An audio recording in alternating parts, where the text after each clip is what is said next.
বাবা সব সময় বলতেন তোর জন্য ঘোড়ায় চড়ে রাজপুত্র আসবে। মেয়েটা বলতো, কেন বাবা? বাবা বলতেন, কারণ তুই যে রাজকন্যা।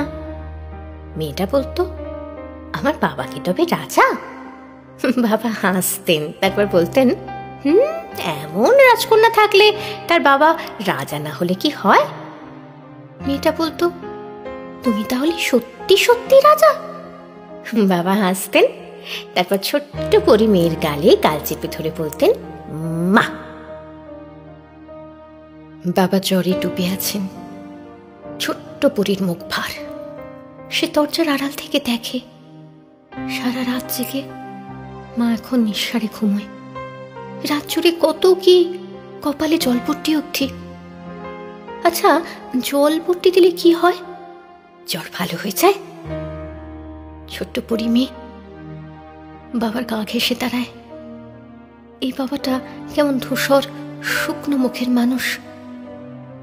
বাবার কি খুব কষ্ট হচ্ছে? খুব।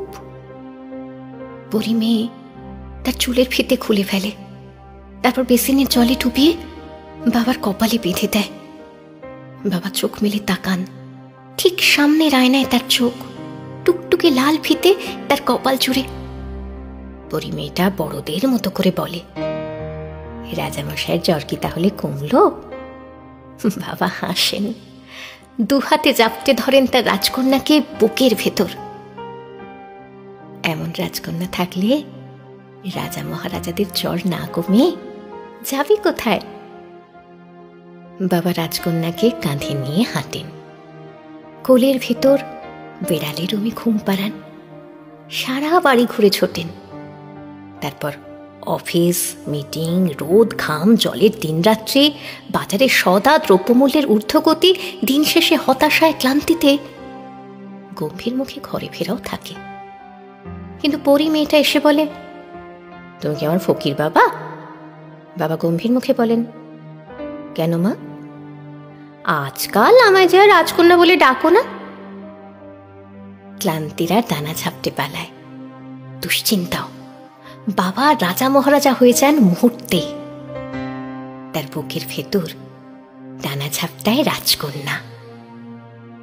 বাবারা জানেন তার ঘরের চৌকাঠ পেরোলে এই জগৎ জুড়ে তার রাজকন্যাদের জন্য সবসময় সত্যিকারের রাজপুত্ররা অপেক্ষায় থাকে না, বরং অনেক সময় নখর বাগিয়ে ওত পেতে থাকে ভয়ঙ্কর সব শাপত। হয়তো তাই পৃথিবীর সব বাবাই তার বুকের ভেতর আজীবন তার রাজকন্যাদের পুষে রাখতে চান। হয়তো তাই জগৎ জুড়ে সকল রাজকন্যাদের বুকের ভেতর ফিসফিসিয়ে বাজে, I am a princess, not because I have a prince, but because my father is the only king.